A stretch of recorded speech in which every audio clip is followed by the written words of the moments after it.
ভালো সিনেমা হলে সিনেমা চলবে, প্রমোশনটা মানুষ জানতেই পারে না, অনেক ছবি রিলিজ হয়ে যায়। কন্টিনিউয়াস প্রসেসে ওইরকম সিনেমাও তো তৈরি হতে হবে, প্রমোশনটা অনেক ইম্পর্টেন্ট।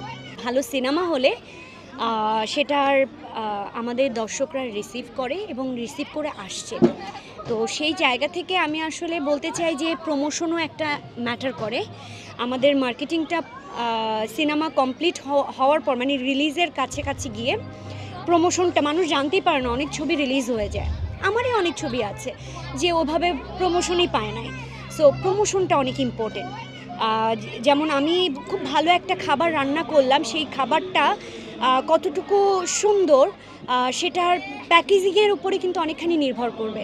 সো আমি কতটুকু সুন্দর করে মানুষের কাছে পৌঁছাবো প্যাকেজিং করে, সেই যে প্রসেসটা সেটাও কিন্তু অনেক ইম্পর্টেন্ট। বাইরের সিনেমা তারা প্রচার করছে, আমরা জেনে যাচ্ছি যে এই সিনেমা রিলিজ হচ্ছে, জানার পরে দেখা যাচ্ছে যে আমরা ওই সিনেমা দেখার জন্য উৎসাহী হচ্ছি। কেন, কিভাবে? আমি তো ওই দেশের না, কেন আমি জানতে পারছি? সেই জানার জায়গাটা তৈরি করে দিতে হবে। ওই সেম কথাই বলছি। দ্যাটস ওয়াই কিন্তু হচ্ছে আমার কাছে এটা কোনো ফ্যাক্টর না। আমার দেশের সিনেমা হোক আর বাইরের দেশের সিনেমা হোক, ভালো সিনেমা হলে সিনেমা চলবে এবং আমরাও সিনেমা হলে সিনেমা দেখতে যাব। আমরা দর্শকও যারা আছে তারাও সিনেমা দেখতে আসবে। সো কন্টিনিউয়াস প্রসেসে ওইরকম সিনেমাও তো তৈরি হতে হবে, এটা একটা বিষয়। আর সেভাবে আমাকেও কাস্টিংয়ের বিষয় আছে। আমাকেও কাস্ট না করলে আসলে আমিও তো কাজ করতে পারবো না, কারণ আমি না প্রডিউসার, না ডিরেক্টর, না আর এই টাইপের জায়গাতে আমি নাই। আমি কিন্তু আর্টিস্ট। সো আর্টিস্টরা কী করছে, একটা ক্যারেক্টার প্লে করছে। আমার কাছে কোনো ক্যারেক্টার আসলে সেটা যদি আমার ভালো লাগে তাহলে কিন্তু আমি কাজ করছি।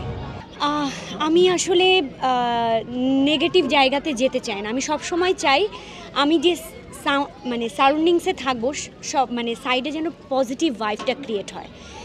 সবসময় যেটা চাই সেটা হচ্ছে যে একাত্মতা, কাজের জায়গা হোক, নিজের জায়গা হোক, যেখানে হোয়াটএভার যে জায়গাটাতেই বলি না কেন, দ্বন্দ্বটা আমি পছন্দ করি না। আর যদি এরকম কোনো কিছু হয়ে থাকে আসলে আমি এই ব্যাপার নিয়ে কিছু জানি না অতটা।